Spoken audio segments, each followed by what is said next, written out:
because everyone can see my super fancy sweats. And I can't see out my skirt. Tits look huge. It's the bra I have on, and I did put a little extra in today. All right, so how do we want to get this started? I don't know. Just do you want to start it this time? I started a lot of the time. I don't mind starting it again, but I'll start next time. Okay. We feel good about the look. Is there enough lighting? Yeah, I think it looks good. Okay. Yeah. All right, great. You ready? All right. Hi, everyone. How's it going? I'm Bonnie Violet. I'm trans, femme, genderqueer, spiritual drag artist, and a digital chaplain. I use she, they pronouns. And you found yourself on the Trans Joy Boise podcast with me and my co-host. I'm Pacey. I'm transmasc. I use they, he pronouns, and I'm a mental health and recovery advocate. Awesome. Perfect. I threw in my extras this time. I was like, yeah. We'll figure it out. Yeah, it was fast this time. It was faster this time. Yeah. And welcome back from the holidays. Today is New Year's Eve. The day that we're recording this. And so many folks, just getting back from the holidays. I guess there's still technically one tonight. Yeah. That's still part of the holidays. But we also had a lot of we posted a lot more, I think, clips and stuff from our most recent episode through the holidays, hoping that more people could engage and have a resource or utilize the podcast as a resource during the holiday season. And that's actually what happened. There was a lot of really great comments on our TikTok in particular. I felt like it had a lot of engagement with folks saying oh, I really needed to hear this, or thank you for this, or there was one person who was like, oh, I feel like such an asshole because I'm not with my family. And it's but they're but after listening to your podcast, I get it. I just need to take some space. And so which is great. I think that's what we were hoping for. And so it's kind of nice to know that. Yeah, I love that. For sure. And just knowing, because it's so, once when we were recording up until now, it feels like it just went by like that, So I think getting everything set up so that people can reach out if they needed it, and then just kind of go through the roller coaster of the holiday. Yeah. That's something that I'm really hoping that we'll continue to do, is be able to really have a relationship with you all that are going to watch and listen to us. Because, maybe we're not going to be out in community all the time, or, not everyone can get places, but I'd really like for us to be able to have more of a relationship with the folks that are listening to us, and telling us what we need to be talking about, telling us we don't know what we're talking about, whatever. So I'm really excited about us building a little community online, and then meeting folks in person, of course. But, yeah, me too. Yeah. It just feels so daunting sometimes to get in front of the camera and just talk to people and not really feel like they know me. Or, I'm just this representation of something. But I've been trying to post more things, just of candid things to kind of build a relationship, because you can reach out and talk to me whenever you want to. I'm always available and I want to. Yeah. And I know that both of us are oh, we'll be in front of the camera because we feel like this is what we need to do. We both have our own anxieties and nerves about it, but it also feels like it's a very important tool for us to do our advocacy work and stay connected with our community, especially as we get into the next year. 2025 brings a lot forward for us, but we wanted to spend a little bit of time kind of reflecting on 2024. I mean, it's what everybody does, right? It's New Year's Eve, so all of social media just full of 50,000 pics of what happened to people this year, and all that sort of stuff. And so what are some of the things that come to mind for you as far as 2024? Oh wow, 2024 was all over the place for me. I started it off with a pretty rough breakup, but I also started testosterone in January. So that was, and I had taken testosterone a few years ago, and I stopped, and then I started again in January. So I feel like I've simultaneously been in my transition for years. I was gonna, and also I'm just at the beginning of it. Well, and you're back at almost a year again then. So you were on testosterone this whole year? Yeah. What kind of things did you notice? Or how was the experience for you? It was different this time just because I felt like my dose was accurate. Mm-hmm. The last time I did it, I think the doctor that I was with was new and a little inexperienced. Right. So my dose was never right. Like we would go and I'd get my blood work done and it was always way too high. And I never got a lot of the changes that I wanted to see. Mm-hmm. But this time I feel like I've really been seeing changes. In as much as, you know, like my body, I've grown, like my whole body has just expanded. Right. And I know you keep coming with like t-shirts that don't quite fit you anymore. Yeah, it's terrible. Like it's great, but it sucks because I love those shirts. I've had some of those shirts for like over 15 years. Yeah. And they're just, I have to give them away. So that's been really nice. And going to the gym and being able to build muscle way faster is really nice. Mm-hmm. And I've been getting facial hair, but not nearly as fast as I would like. But I still like have to shave my face all the time now, which is. I wish I could just give you some of mine. I do too. Because like I've been off of testosterone blockers for a few weeks because I don't have access to them. Mm-hmm. And like I just shaved. Mm-hmm. Yesterday I shaved twice and I'm just like, I'm back to like shaving like I was before I started hormones 3 years ago. And it's like, I didn't think I minded that much because I was still shaving every day, which kind of still felt like a lot. Mm-hmm. But now that it's like, I'm like, oh my gosh, but you know, it's like, it's whatever. Mm-hmm. So I shave a little bit more. Yeah, that's a pain though. Yeah, but it's whatever for now. I think it's just temporary. Yeah, it will be just temporary. Yeah, and luckily I think I've gotten to a place where like I just can be a lot more comfortable where I'm at in my transition as well. Like a couple of years ago or whatever, I probably would be freaking out a lot more about it and I would be very unhappy about it and probably pissed at everyone and myself and everything. And I'm just like, okay, this is just the way it is right now. I don't mind it that much. My friends around me aren't poking fun or making comments about it. My boyfriend, you know, he's cool with it. Like he, you know what I mean? Like he's not like, ugh. Right. Yeah. So, you know, it's something that we can kind of like work through or whatever. He's great though. He is. Yeah. That's something. I know it's so weird saying boyfriend. I know. I love it though. But just because we're grown, you know, it's like I think of girlfriend and boyfriend, to me, it's like it just makes me think of my much younger years. But, but I mean, it's still. What else would you call him? Yeah, we were just reflecting on it's been 4 months since we've been hanging out. Oh wow, which is so crazy to think. Yeah, that is crazy. Yeah. It seems like it was just yesterday. And it's none of your business, people. They're like, who is she dating? They don't care, but yeah. But yeah, it's been a year of a lot of growth for me because the summer before last, I finished my ketamine therapy and I was kind of still stuck in this place. I was unhealthy up until this year.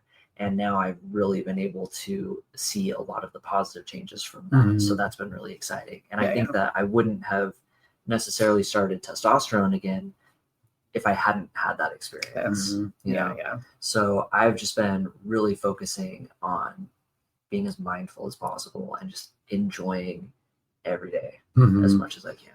Yeah, this year was definitely a year for me where I felt like I needed to kick it into gear.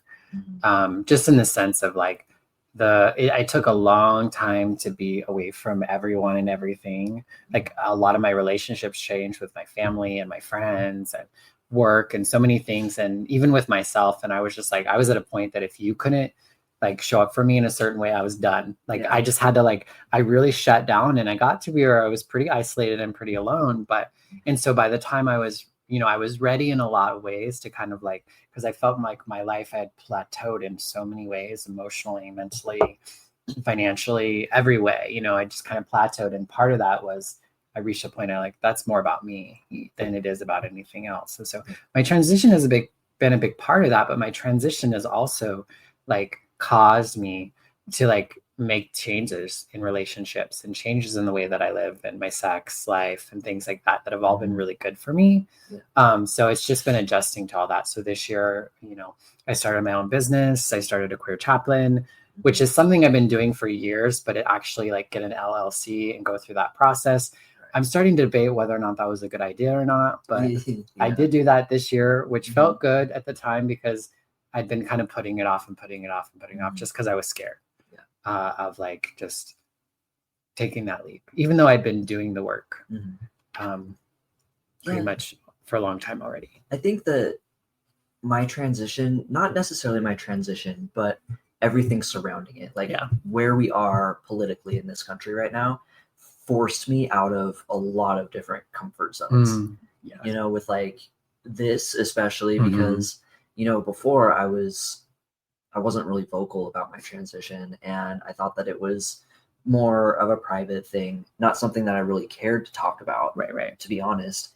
And after everything happened, I was like, no, we have to be vocal. We have to talk about it. We have to make sure that people know that they're not alone, keep people as informed as possible, try and bring people together. And that goes into what you were saying about being uncomfortable in front of the camera, but we feel like we have to. So the same goes for, like, because of the work that we do here, I've been getting more used to being in front of the camera. So I've been able to do more for like the ketamine advocacy business thing that I have. And just, it gave me the confidence that I needed to be able to move forward in other avenues of my life.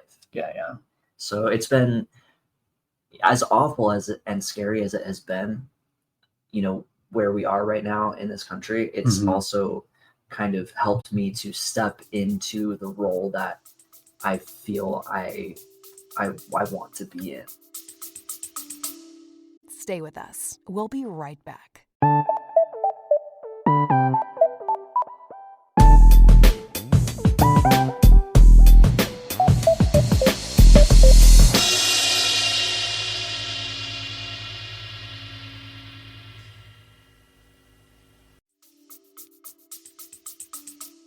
Yeah, a lot like what we talked about in our holiday episode was this idea, like, if it's uncomfortable, lean into it. If it's painful, maybe not. And I feel like this year was a year of a lot of discomfort, but not pain necessarily, or not painful growth, put it that way. And that's not to say there wasn't pain. There was lots of different pains, but I think most of it was leaning into the discomfort and growing there. And like, for me, I'm a lot more comfortable in front of the camera.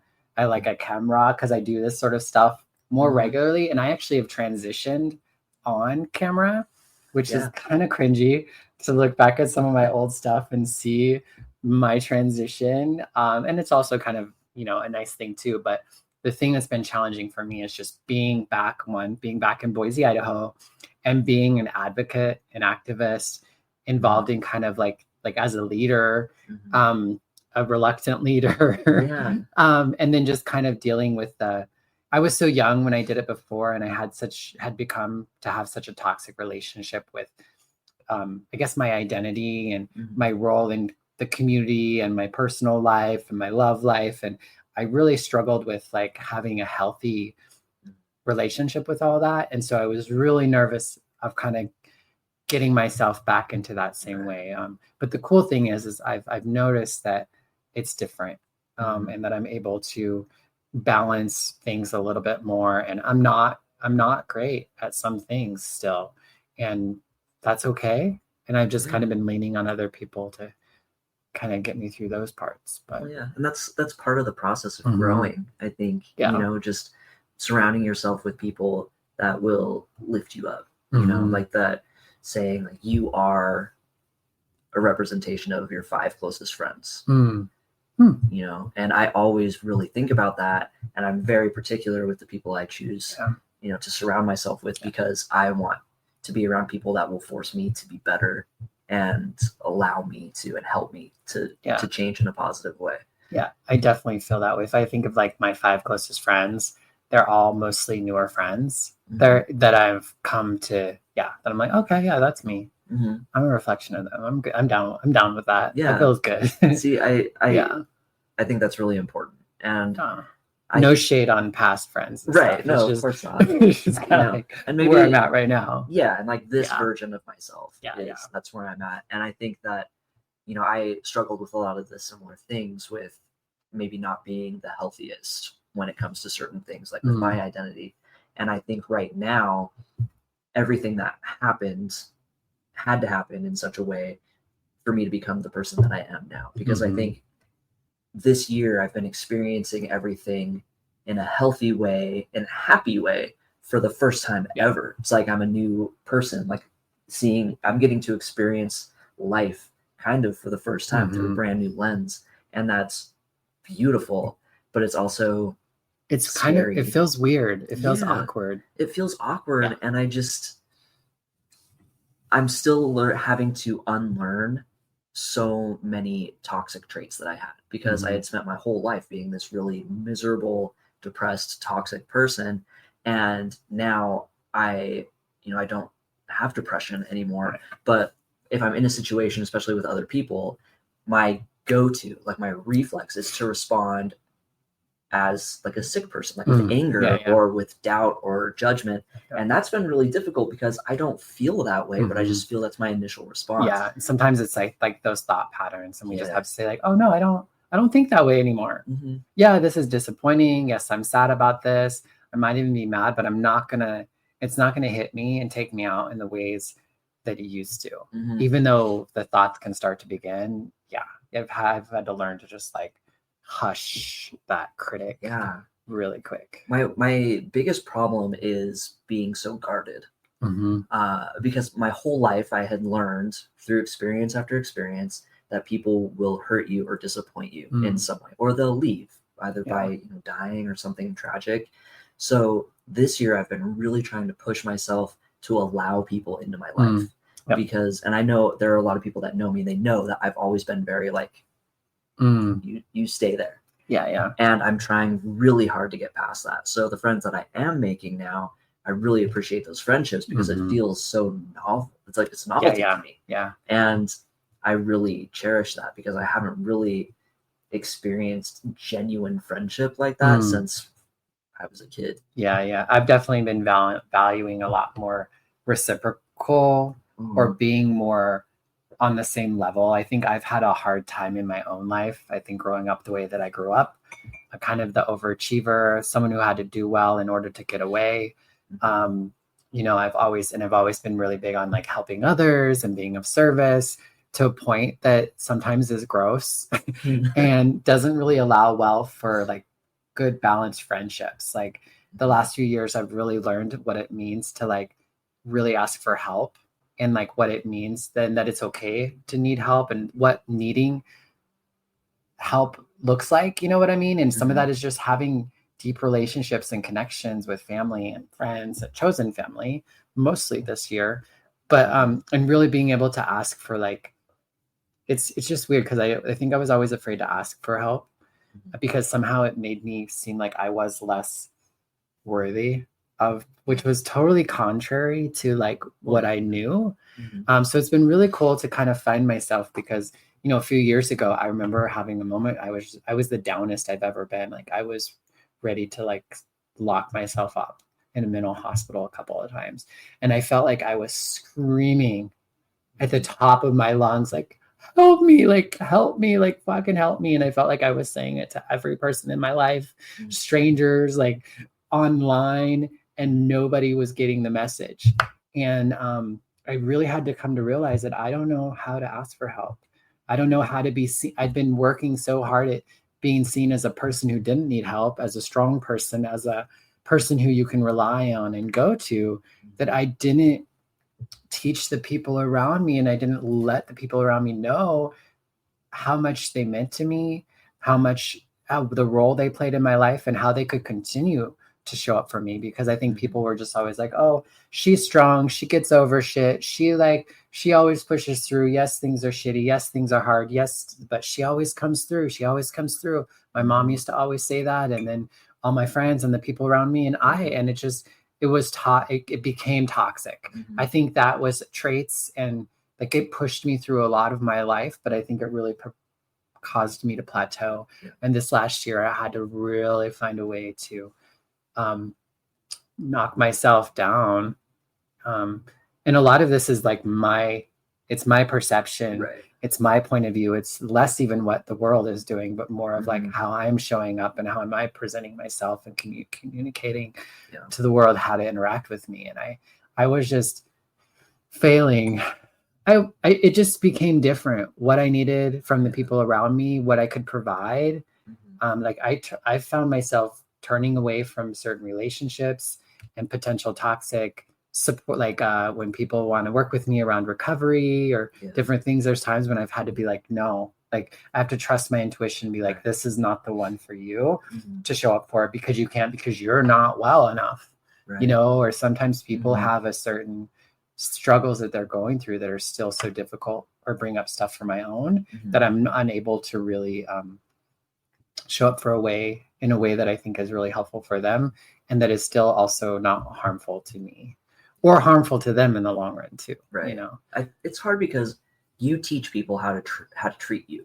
You know, they say that all the time, and but it's because I am the same way, and I would get so frustrated that, you know, no one would call and check up on me or any of these things that I would do for my friends. So I was like, well, what is this? Why is this so one-sided? But then I have to look back and be like, I've never asked for help. Like, even when people offer you help, you say, oh, no, I'm good. No, I'm fine. And I think for me, a lot of that comes from toxic masculinity. You know, like growing up, I was really affected by toxic masculinity, just because of the way that I was raised. And I feel like it's safer for me to keep people away, but then I need them. So it was this weird mix up that I struggled with for way too long, because, you know, while I needed help, I also wanted to stay safe by keeping people away from me.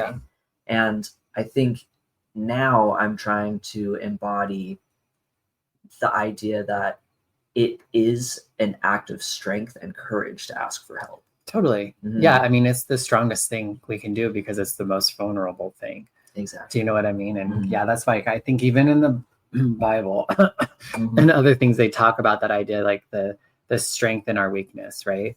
Which sounds like a paradox or whatever. But I think to be weakest, like I always strive for a soft strength. And that's, so it's not so hard, I guess. But I don't even know where. I feel like I don't know. We're talking about it. Well, but that's how our conversations always go. Exactly. We always get going, and it just tends to make sense, I think, in the long run. Well, did you want to talk about your holiday? When did I want to talk about my holiday? It was, you know, as I spoke to, was excited to go home. I did go home and be with my family. I really tried to have low expectations. I had a great time with my mom and my brother, and it was so. My mom is, she's really struggling with her cancer. She started chemo again yesterday. Hopefully she's just got 3 more. And so it was really hard to see her, because I don't see it on the daily, you know. And so to see her have to have chairs set up in the kitchen so she could, because she loves to cook, she loves to entertain. And so to see her have to like sit at a chair and then get up to like stir a pot, or, you know. And so I did what I could to help cook things and do the dishes and that sort of thing, and had a really great time with my mom. As soon as I got there, though, my dad ran into the room and he didn't come out the whole time or acknowledge me or anything. And so it was like back to old shit. And I really tried to just not let it bother me or not notice. And I did, I think, for the most part. But like the last half hour or so, I was like starting to get pissed and hurt by it, and in a way that I couldn't not, because I was trying not to let my mom sense any sort of anything about it. Right. And so, but about the last half hour, I was just like, I was hurt. I was just like, why did you invite me? Like, we've been in a no talk zone for a long time now. So like, that's no big deal, but it's like, you invited me, you know? But my brother did call me the next day and he said, don't give up on dad. He's like, just don't give up on dad. He had intended, and he just freaked out. So I don't know. I know there's a part of me that wants, like, I appreciate hearing that humanity of him, but then also I'm just like, what the fuck is it? Like, there's no issue. Exactly. You know what? Like that's the thing that's so frustrating to me, you know? And it's also nice to hear that he wants to, but for whatever reason, it's really fucking hard. And I can have some my brother, I think the fact that my brother just called me and asked me really also led me to think that maybe he had a conversation. I don't know. And maybe it was. And it was helpful to hear that, because I think I was just like, what the fuck? Like, why did you, and Of course, instead, yeah. and I didn't think of like, well, maybe he intended to, maybe he freaked out, maybe, because I was just too stuck in my own feelings, which is fine. But so it's like, but that's like the challenge. Like, yeah, I have reason to be upset and pissed and be like, it's not okay.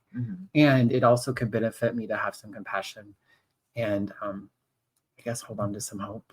That's really impressive because I am just so fucking beyond that with people right now. Like I don't know how much people like consistently listen to these, but I have a fantastic family. I'm very supportive, but over break, so my partner's friend, they have a friend who is transitioning and just went home and came out to their family on Christmas, like right around then. Oh, wow. Yeah, and it shockingly did not go well. It went really fucking bad.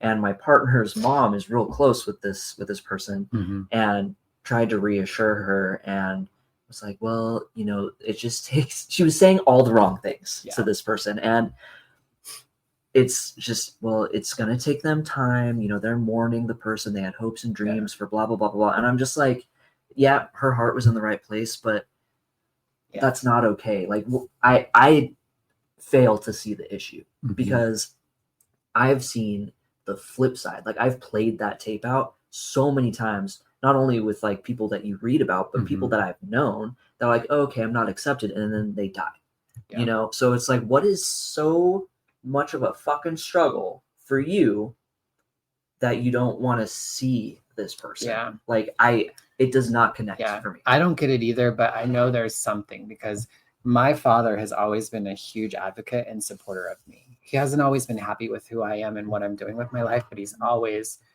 like still was kind of proud and all these sorts of things. So there is something there's just something that I don't understand that is keeping him from showing up in a way that I do believe he wants to. Yeah. Well, I really hope that because I believe it will, it's just a matter of time. I really want to learn from it because I am coming from the opposite end where I have very little empathy and compassion for people like that. Yeah. And I need to learn also because I don't want to be closed-minded, but I'm also coming from a place of like constantly being on the defensive. Yeah. So it'll be interesting to see what his reasoning is. I mean, it's taken me some time. It's taken me some time, but I think also like my brother, saying that to me, I have people around me that I can talk to and they like checked in, hey, how'd it go? And so I think I'm just in a different place to where I can put away my own hurt and feelings and disappointment and stuff, partially because I already gave up on it in a lot of ways. You know what I mean? Okay, it was kind of like brought back up, but I think it's sad, but I felt like I had to really do that in order to get to a place of like really knowing in my heart of hearts, I do know my father loves me. He just is struggling to show up for me in a way that I think he truly wants to, and that I would love for him to. And I don't fully understand, but I do believe that he loves me and he cares about me and he really is just struggling. And part of me was like, well, fucking work harder, but I don't know. I don't know. I think it's just, like I said, a few months ago, a year ago, 2 years ago, fuck off. I did not have the capacity for it. And I don't know that you've come so far in such a short amount of time. I'm thankful for it. I am thankful for it. And I know people will have certain opinions and decisions, and I would have judged the fuck out of myself in what I'm saying today. But I'm being really honest and sharing where I'm at with this. And I have, in a lot of ways, had to shut down all my expectations and just be willing to show up, even if they don't call me by my name, even if they don't see me for who I am now, even if it's something I can't talk about, at least now. I think if it continued on and on and on, I just would stop going because there would just be no need to or purpose to. But I still have a desire.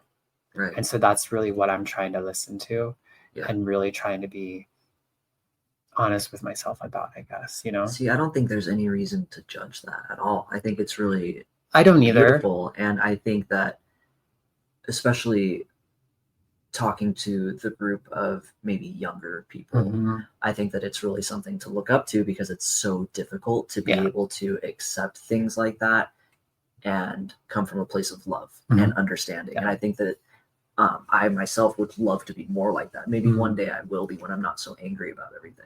Well, I'm learning from them, because there is the challenges that I'm having, you know. And I think, you know, I was apprehensive of even talking about this, because I don't want to paint my dad as a villain or any of those sorts of things. And it feels like it's private and personal, but also like, I feel like that's part of like what we're trying to do, is help people not feel isolated in whatever it is that they're going through. And some people might be able to hear this and maybe have some thought of like thinking, maybe coming from dad's point of view, and that can be okay, as long as you are still okay, you know. And there's just certain times in our lives where we don't have the capacity for that. We have only the capacity for what serves us and makes us feel good all the time, or most of the time. You know, and for whatever reason, I have a little bit of capacity right now. I think because other parts of my life are healthy and feel good, that I can be a little wonky. I'm very content with my life, which I would say is like, if I could say one word for 2024, I would say content, or satisfied, which is a word and a phrase I don't think I've ever been able to label anything in my life, because I'm always like, oh, that could have been better. I could do this. And it doesn't mean that like everything's perfect, but I am really content with where things are at, because I can see where they're going. I can see where I came from, and I feel really okay. It's not ecstatic. It's not like, you know what I mean? It's not a woohoo kind of feeling. At times it is, but I'm content with so much of my life in so many areas that a year ago I was really struggling with. But I do feel like I put a lot of work that finally has come into manifestation. I think my word would be hopeful.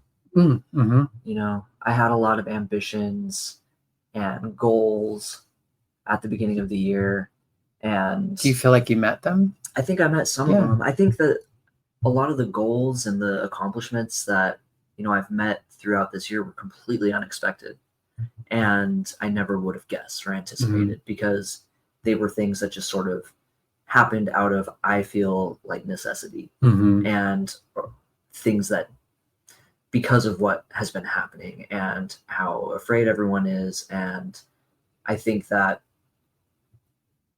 this role for me was sort of created, and like for myself, like the kind of person that I want to be. And I'm really hopeful that I can continue this growth and become an even more authentic version of myself by this time next year. I think the timing is right. I mean, I know that we've talked about it a long time, but you and I think, are becoming the people that we've wanted to become as trans, like an activist, and like, you know, people who care about shit and try to do something about it.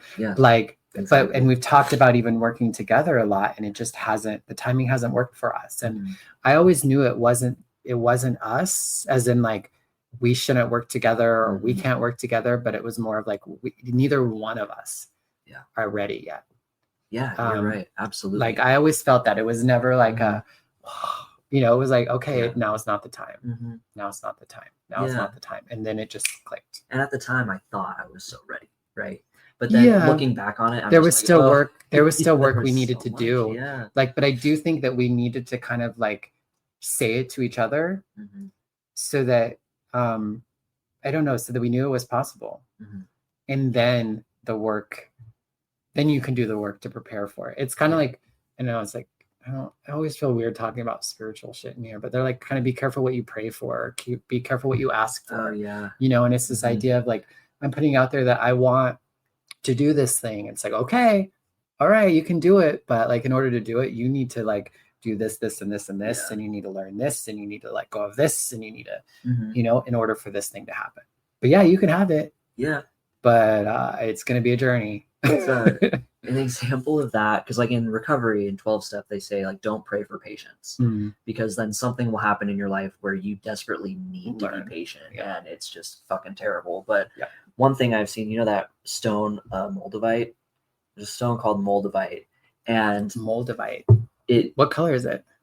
It's like I'm like blackish blue. Okay. No, and I think everyone that wears it, I guess it challenges you to be like a better person, a better version of yourself.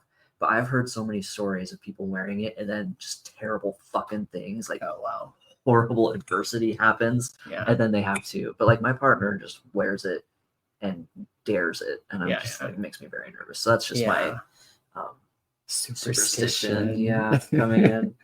I know, right? I was like not a very superstitious person, but I think I am in ways that seem cringy at times. But I'm a skeptical person too. Oh yeah, which is always I'm always like, my sponsor is always like, girl, could you just do something? Because she'll be like, she'll make us like, how about we do this? I'm like, how about we do this?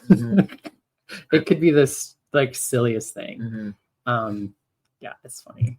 Well, there was one thing that happened on my vacation that I want to talk about. Yes. Oh my gosh. All right. So it was me, my partner, and my mom, my dad. And we went to a steakhouse, which is already like a conservative breeding ground. And I'm doing my best to fit in, like I wear like a hoodie and a flannel over that, like bulky, Like sub bra. Yeah, exactly. Just try to like blend into the walls. And we're there, and my parents, they're both deaf, right? They can barely hear anything. My mom has hearing aids. In this instance, it didn't matter. So she felt like it was the appropriate place to talk about my aunt, who asked like about my gender and about pronouns. And my aunt has like a master's in English or something. And she was saying that she just can't do it with the they them because it's not proper English. So we had a big conversation about how it is. And then it's steadily getting louder. I was the volume. Yeah, it's starting to get louder and louder. And my mom was like, well, I told her that if she didn't want to use they them, to just go ahead and call you he then. And then she just kept repeating it, calling you he then. She could just call you he then. And everyone like started to, and I was like, okay, can we talk about this somewhere else? Because I was already getting looks from these like ultra conservative men that were just like, I see you, And I just think that, and then my dad thought it was really funny because he's like, heathen, it's this whole fucking thing. And sorry, I wasn't laughing. Yeah, no, it's like just a typical it's a family thing. Yeah. So I just kind of wanted to touch on how important it is to use the right pronouns in public. Because instances like safety. That, because of safety, I felt so exposed in that instance, because normally here, like, I will go so far out of my way to not draw any attention to myself and to go as far into like passing as possible for me. So then just kind of yelling it out to everybody, I was like, I'm gonna get fucking hate crime on the way to the car. This is ridiculous. And that's like the one thing that's been a struggle with my family has been pronouns and stuff like that. So I think the people closest to us have the hardest time. Yeah, I think so too. It's just because I'm the same with my family that you are, like with your dad, right? I don't care. Like if they say it when we're at home, whatever. The only time that I really get frustrated is when we're around other people. And not because I'm like, because I get upset by being misgendered. I understand why my family has. It's more about the concern. It's the safety concern. Because I'm so used to living here in Boise where it is dangerous. And I know there are a lot of people that will argue and say it's not dangerous. It is fucking dangerous. Like we have had experiences personally that were dangerous. So, and Nevada used to be a swing state, but it's red now. So it's just, and fucking Reno, come on, anything can happen there. Right. So I don't know. I just thought that was something that people might be able to relate to. Yeah. What are you thinking for 2025? Since we did kind of like a word for 2024, what kind of word or phrase would you like to spit out into 2025? Spit might not be the nicest word, but yeah, that's a good project question. out. Project, that's a good one.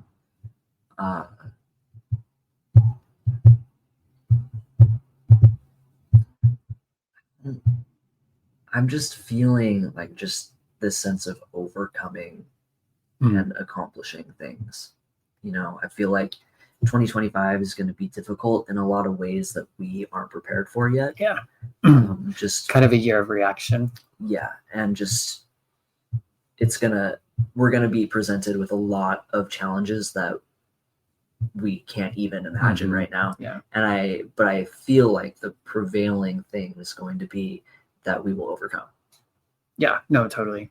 Yeah, I think it might be a difficult year in general, but yeah, we will overcome and we shall overcome. Like that's like a given to me. How difficult it's going to be is I'm unclear of, but I feel prepared and as ready as I can be, as we can be, as like even our community can be, I think, you know, like beyond just you and I, but I do think our community, we are ready to overcome. And we're ready to meet whatever comes our way as it comes our way and do what we can to take care of ourselves and the people around us. Absolutely. I think this year for us was sort of getting established and collecting resources. Yeah. So now moving into 2025, I feel like we are prepared with all of the things that we need to successfully navigate whatever comes our way. Yeah, I agree. I'm excited for what is to come. It's not like to me, I feel like there's so many options and there's so many things that can come. And I'm excited about that. I'm excited to bring more people on to join us and who have projects and ideas and things that they're doing that we can just try to help in some way or another. You know, I'm just really excited to kind of start to have that relational dynamic with trans and non-binary folks, but also folks that are wanting to work with us and show up for us and really working and teaching them and you know, gaining strength from them as well. So yeah, and I think that's something we're going to try to talk about next week or on our next episode. We're going to be talking a little bit about, and we would like to invite you all to join in. We're going to talk a little bit about some of the projects that we are working on or that we anticipate for 2025. But we're also curious and excited to hear from folks about things you think should be happening, or maybe things that you are doing, maybe things you're hoping for or you're concerned about. And we can continue to kind of work to collaborate and address those sorts of topics and conversations. So should we say goodbye? Absolutely. Yeah. Do you want to say goodbye? All right. Yeah. Thank you all for being here with us this week, and we will see you next time. All right, take care. Bye-bye now. My leg is asleep. Really? Because I had it up like that, but I was afraid to move and flash. Oh, shit. That's right. We can edit it. That's what happens. We can edit it out. My guy friend, we're still recording, so my guy friend called it my snow bunny look. So I was I could totally see that. Like I'll put it on today. Yeah, you just need like one of those, some muffs and some gloves and a big coat, really fuzzy earmuffs, and like maybe one of those poofy beanies with like the pom on top. I do have the puffy earmuff. That's perfect. But I thought they were a little extra for this. No. It would be perfect. All right, awesome. Yeah, it's. I'm gonna turn this off. Okay. Yeah, you think? Or do you want to keep talking? No, I'm just going to talk about. Do you all want to keep listening? Wow. Check in the next one. We'll leave it at that.